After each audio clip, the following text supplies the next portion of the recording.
저는 오늘 이 프로그램을 시작하면서 에어포스 원이 베이징을 떠나는 장면을 먼저 떠올렸습니다. 2박 3일간의 회담이 끝났습니다. 트럼프는 중국을 떠났습니다. 그리고 전 세계가 그 방문의 의미를 해석하느라 분주했습니다. 겉으로 보이는 분위기는 마치 무언가가 해결된 것처럼 보였습니다. 미국과 중국이 무역 전쟁의 긴장을 낮추겠다는 신호를 보냈습니다. 트럼프와 시진핑이 상징적인 악수를 나눴습니다. 보잉, 히토류, 반도체, 관세. 이런 키워드들이 언론의 헤드라인을 장식했습니다. 하지만 저는 그 화려한 표면 아래에서 완전히 다른 이야기가 진행되고 있다는 것을 느꼈습니다. 진행자가 매우 강렬한 문장으로 이것을 표현했습니다. 회담장의 문이 닫히는 순간 또 다른 전쟁이 열렸습니다. 그것은 이란이었습니다. 저는 이 표현이 지금 상황의 핵심을 정확하게 찌른다고 생각합니다. 트럼프가 베이징에서 시진핑과 악수하고 있는 바로 그 시간, 워싱턴의 군사 참모들은 다른 준비를 하고 있었습니다. 내부 보고서가 유출됐습니다. 그 내용은 충격적이었습니다. 미국 군부가 다음이란 공격 시나리오를 검토하고 있었다는 것입니다. 구체적인 타격 대상들이 논의됐습니다. 이란의 기반 시설, 군사기지, 핵 관련 시설, 그리고 에너지 시스템. 하지만 더 충격적인 것이 있었습니다. 미국 특수작전 부대를 지상에 직접 투입해서 지하 핵물질을 제거하는 작전도 함께 거론되고 있다는 보고였습니다. 저는 이 내용을 들으면서 베이징 회담의 성격이 완전히 다르게 보이기 시작했습니다. 회담장에서 무역과 협력을 이야기하는 동안 그 뒤에서는 중동에서의 다음 군사 행동이 준비되고 있었다는 것. 이 두 가지가 동시에 진행되고 있었다는 것. 진행자가 이 상황을 이렇게 표현했습니다. 가장 무서운 것은 미국이 이란을 칠 것인지 아닌지가 아닙니다. 워싱턴이 이미 모든 시나리오를 준비해 놓은 것처럼 보인다는 것입니다. 저는 이 문장이 담고 있는 의미를 오래 생각했습니다. 준비되어 있다는 것은 무엇을 의미합니까? 그것은 결정이 이미 내려졌다는 것을 의미하지는 않습니다. 하지만 방아쇠를 당길 준비가 완료됐다는 것을 의미합니다. 그리고 그 상태에서는 작은 사건 하나가 전쟁을 촉발할 수 있습니다. 트럼프가 베이징에서 원하는 것을 얻지 못하면, 이란이 또 다른 도발을 하면, 호르무즈에서 사고가 나면 그 순간 모든 준비된 시나리오가 실행으로 넘어갈 수 있습니다. 저는 이 챕터를 준비하면서 베이징 회담의 진짜 맥락에 대해 다시 생각했습니다. 많은 사람들이 이 회담을 미중 무역 관계의 새로운 챕터로 봤습니다. 관세가 낮아질 것인지, 공급망이 어떻게 바뀔 것인지, 기술 경쟁이 어떻게 전개될 것인지. 하지만 저는 그것이 회담의 표면이었다고 생각합니다. 회담의 진짜 핵심은 이란이었습니다. 호르무즈였습니다. 중동의 안정이었습니다. 그리고 그것이 미국 경제에 미치는 영향이었습니다. 트럼프가 베이징에 간 것은 중국과 무역 합의를 만들기 위해서가 아니었습니다. 이란 문제에서 중국의 역할을 확보하기 위해서였습니다. 그리고 그 이란 문제가 트럼프가 비행기를 타고 미국으로 돌아오는 내내 그를 따라다니는 그림자가 됐습니다. 저는 오늘 첫 번째 챕터를 마무리하면서 한 가지를 여러분과 함께 생각해 보고 싶습니다. 외교의 무대 위에서 보이는 것과 그 무대 뒤에서 실제로 진행되는 것은 항상 다릅니다. 베이징 회담의 무대 위에서는 협력과 대화의 이야기가 펼쳐졌습니다. 하지만 무대 뒤에서는 군사작전 시나리오가 검토되고 있었습니다. 그리고 트럼프는 그 두 가지를 동시에 들고 베이징에 갔다가 돌아왔습니다. 외교와 전쟁 준비가 동시에 진행되는 세계. 그것이 지금 우리가 살고 있는 현실입니다. 그리고 트럼프는 그 현실의 한가운데에 서 있습니다. 다음 챕터에서 계속하겠습니다. 자, 두 번째 챕터입니다. 첫 번째 챕터에서 저는 베이징 회담이 끝난 직후에도 이란의 그림자가 트럼프를 따라다니고 있다는 이야기를 했습니다. 회담장에서 무역과 협력을 이야기하는 동안 미국 군부는 이미 다음이란 공격 시나리오를 준비하고 있었다는 이야기였습니다. 오늘 저는 그 맥락에서 시진핑이 어떤 역할을 했는지를 이야기하려고 합니다. 그리고 그것이 왜 단순한 외교적 합의가 아니었는지를 말씀드리겠습니다. 트럼프가 베이징 회담 후에 공개적으로 밝힌 내용이 있습니다. 시진핑이 호르무즈 해협의 자유항행을 유지하는 것에 동의했다는 것입니다. 그리고 미국이 이란산 원유를 구매하는 중국 기업들에 대한 제재를 완화하는 방안을 검토하고 있다는 것도 언급했습니다. 저는 이 두 가지를 나란히 들었을 때 즉각적으로 이것이 단순한 협력의 신호가 아니라는 것을 알았습니다. 진행자가 이것을 매우 정확하게 짚었습니다.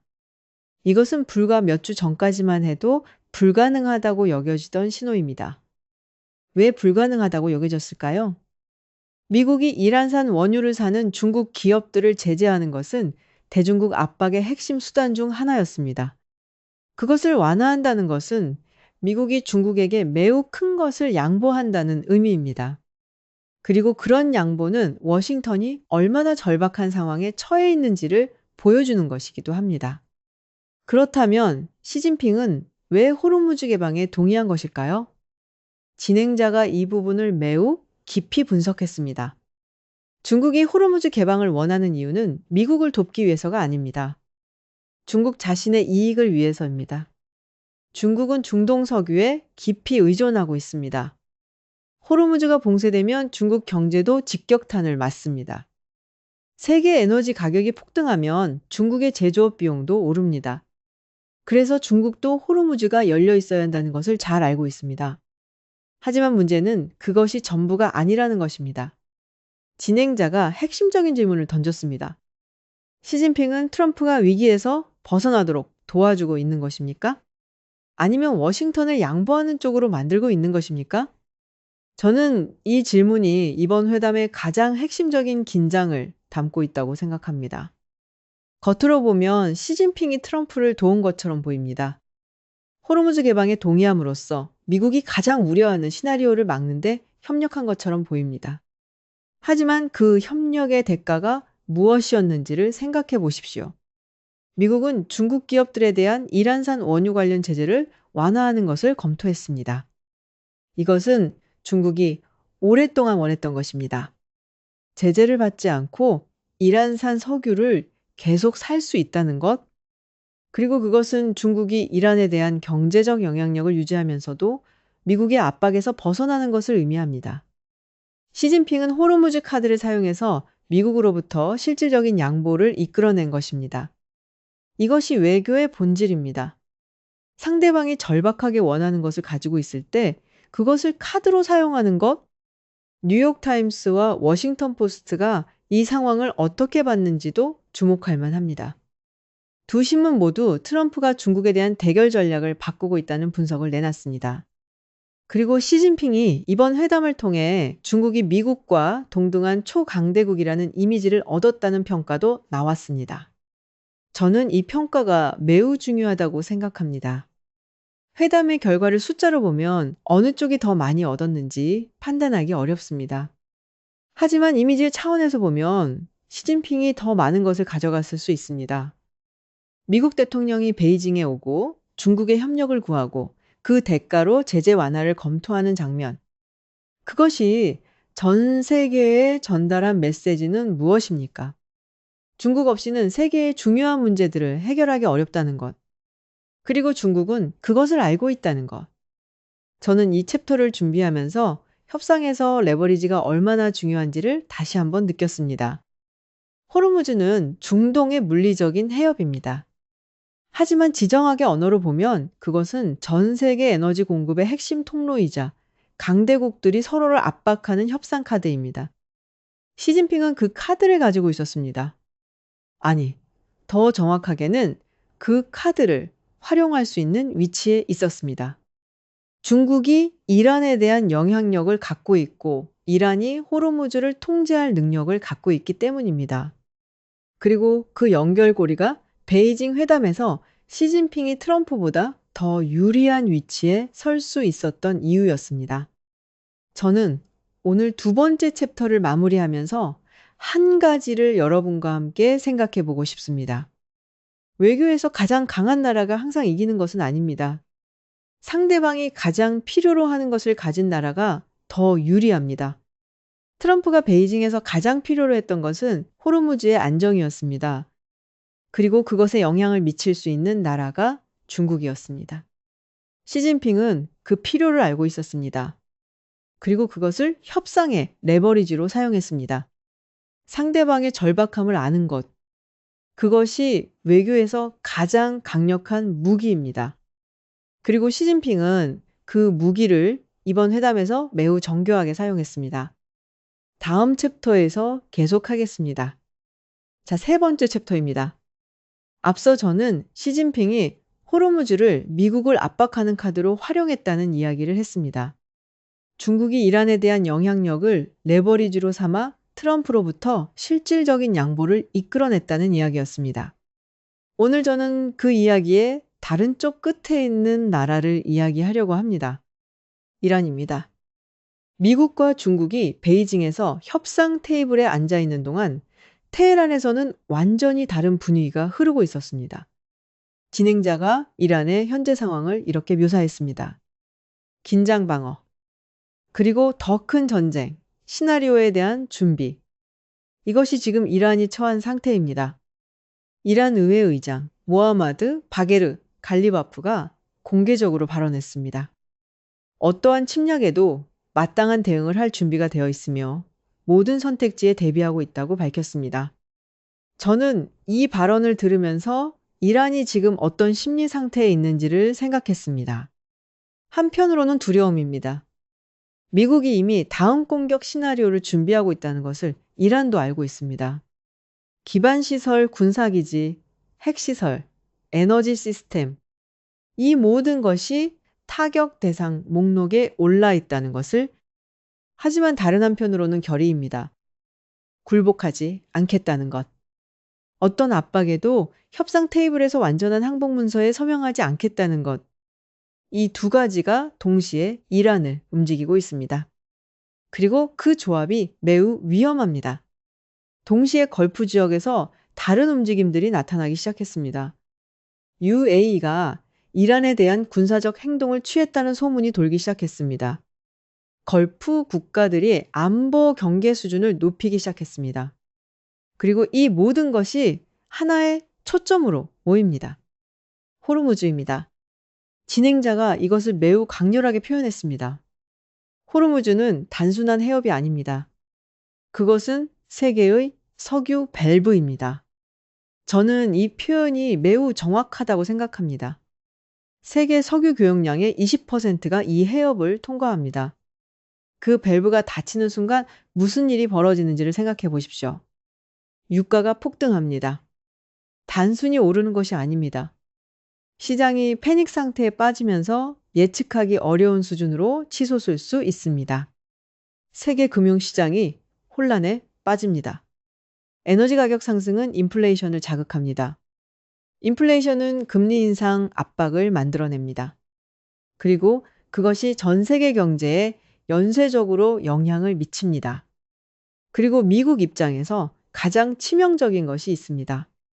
중간선거 직전에 이런 경제 충격이 오면 트럼프의 지지율은 급격히 흔들립니다. 진행자가 이 상황의 핵심 긴장을 매우 간결하게 표현했습니다. 트럼프는 승리가 필요합니다. 이란은 생존이 필요합니다. 중국은 석유가 필요합니다. 그리고 세계는 호르무즈가 봉쇄되지 않기를 필요로 합니다. 저는 이 네 문장이 지금 중동의 긴장을 만들어내는 모든 힘들을 압축해서 보여준다고 생각합니다. 하지만 제가 이 챕터에서 가장 오래 생각한 것은 이란의 딜레마였습니다. 이란은 지금 매우 어려운 위치에 있습니다. 협상 테이블에 나오면 항복처럼 보입니다. 하지만 나오지 않으면 전쟁이 더 가까워집니다. 강경하게 나가면 미국과 중국이 함께 압박을 강화합니다. 하지만 부드럽게 나가면 국내에서 체제의 정당성이 흔들립니다. 이란 지도부가 그 딜레마 앞에서 선택하는 것이 앞으로의 중동 상황을 결정할 가장 중요한 변수 중 하나입니다. 그리고 그 선택을 더 어렵게 만드는 것이 있습니다. 이란 내부에서 점점 커지는 경제적 고통과 사회적 불만입니다. 경제가 무너지고 있습니다. 리아라 가치가 폭락했습니다. 서민들의 생활이 극도로 어려워졌습니다. 혁명 수비대조차 조용히 평화를 원하는 목소리들이 나오기 시작했습니다. 지도부는 외부의 압박에 굴복하지 않겠다고 말합니다. 하지만 내부에서는 더 이상 전쟁을 지속하기 어렵다는 신호들이 나오고 있습니다. 이란은 지금 물러서지 않겠다고 말하면서도 버티는 것이 점점 더 어려워지고 있습니다. 그 모순이 지금 테헤란을 가장 위험하게 만드는 요소입니다. 저는 오늘 세 번째 챕터를 마무리하면서 한 가지를 여러분과 함께 생각해 보고 싶습니다. 전쟁은 가장 강한 나라가 결정하는 것처럼 보입니다. 하지만 실제로는 가장 절박한 나라가 전쟁을 촉발하는 경우가 많습니다. 이란이 지금 그 절박함과 싸우고 있습니다. 굴복도 싫고 전쟁도 원하지 않지만 선택지가 점점 좁아지고 있습니다. 그리고 그 좁아지는 선택지 속에서 이란이 어떤 결정을 내리느냐가 호르무즈가 계속 열려 있을지 아닐지를 결정할 것입니다. 걸프 지역이 뜨거워지고 있습니다. 그리고 그 열기가 어디로 향하느냐는 아직 아무도 확신할 수 없습니다. 다음 챕터에서 계속하겠습니다. 자, 네 번째 챕터입니다.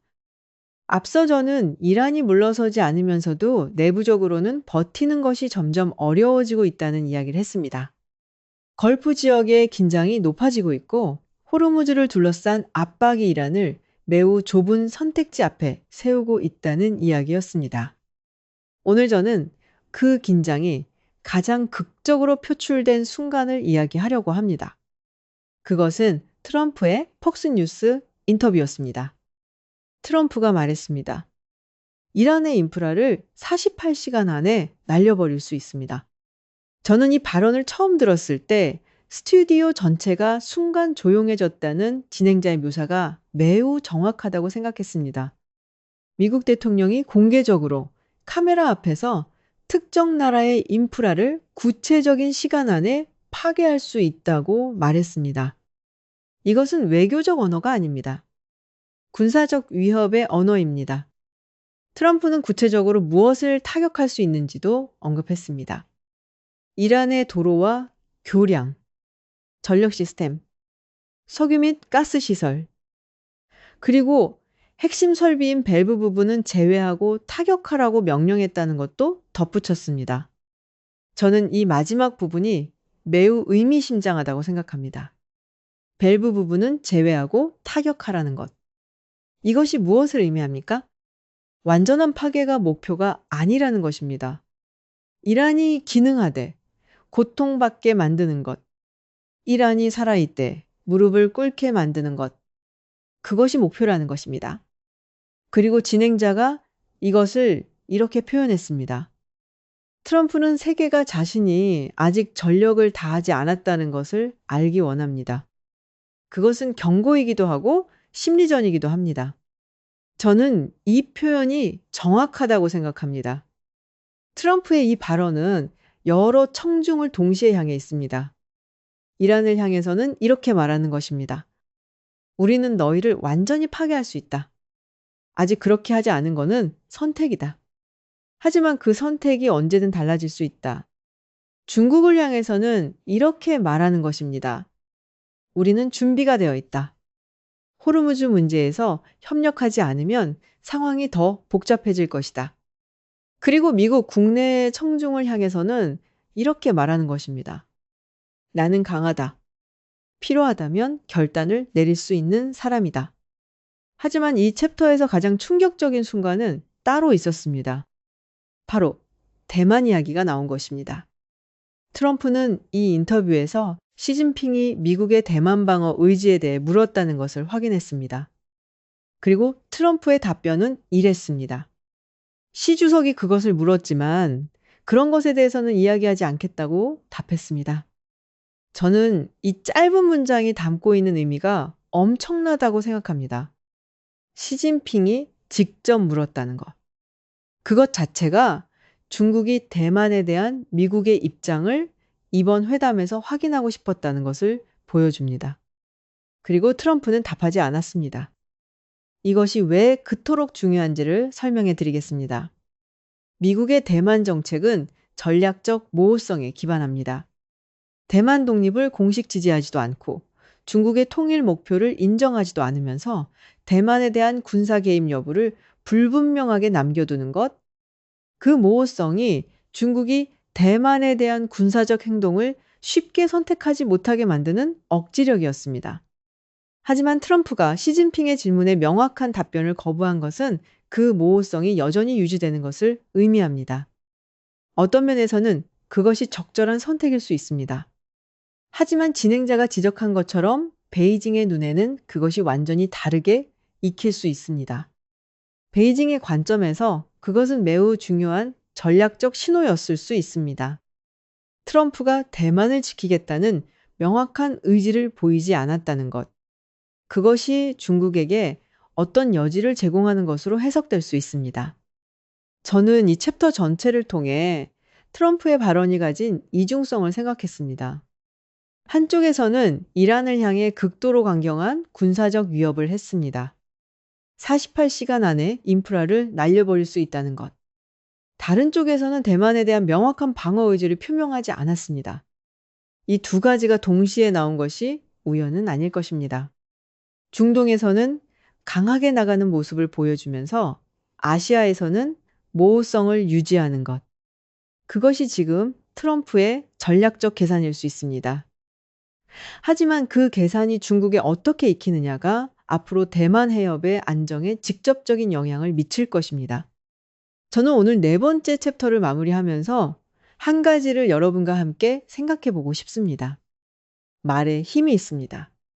지도자의 발언 하나가 시장을 움직이고 군사 긴장을 높이고 동맹국들을 불안하게 만들 수 있습니다. 트럼프의 48시간 발언은 세계에 충격을 줬습니다. 그리고 대만에 대한 침묵은 또 다른 방식으로 세계를 긴장시켰습니다. 강한 말과 침묵이 동시에 무기가 되는 시대. 그것이 지금 우리가 살고 있는 세계의 외교 언어입니다. 마지막 챕터에서 계속하겠습니다. 마지막 챕터입니다. 오늘 저는 여러분과 함께 매우 복잡하고 무거운 이야기들을 들여다봤습니다. 베이징 회담 후에도 이란의 그림자가 트럼프를 따라다니고 있다는 이야기, 시진핑이 호르무즈를 미국을 압박하는 카드로 활용했다는 이야기, 이란이 물러서지 않으면서도 내부에서 서서히 무너지고 있다는 이야기, 그리고 트럼프의 48시간 발언과 대만에 대한 침묵이 세계에 던진 충격까지. 이제 마지막으로 저는 이 모든 이야기가 가리키는 가장 본질적인 질문을 꺼내놓으려고 합니다. 트럼프는 지금 가장 큰 선택의 기로에 서 있습니다.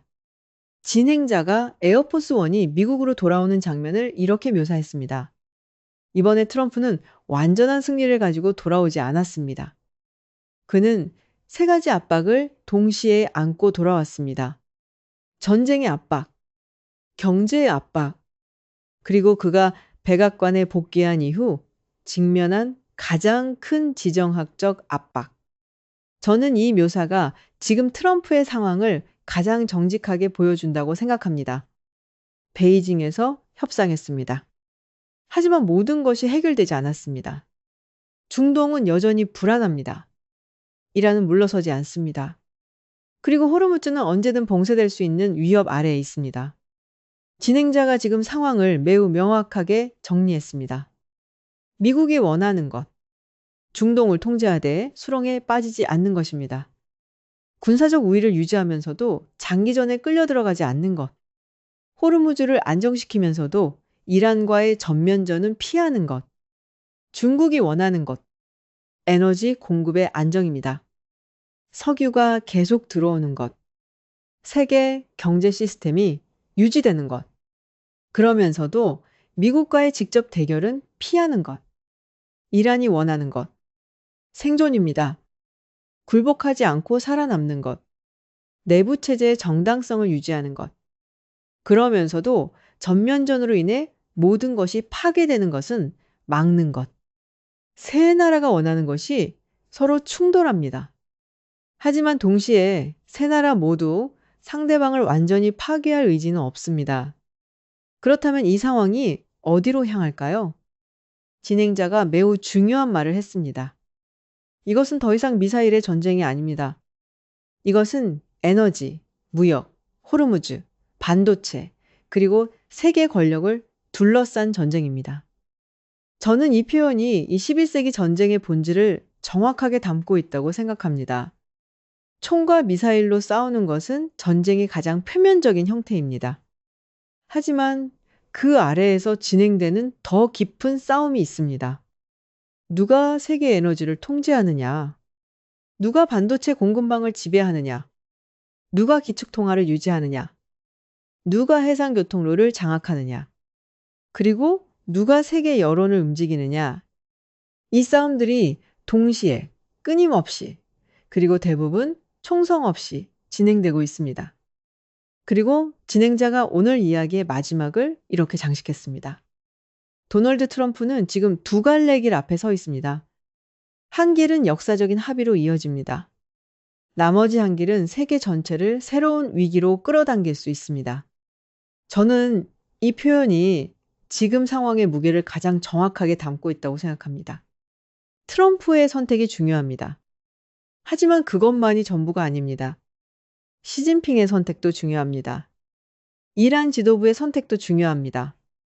그리고 그 사이에 있는 수많은 나라들의 선택도 중요합니다. 이 모든 선택들이 어떻게 맞물리느냐에 따라 세계가 협상으로 가느냐, 충돌로 가느냐가 결정됩니다.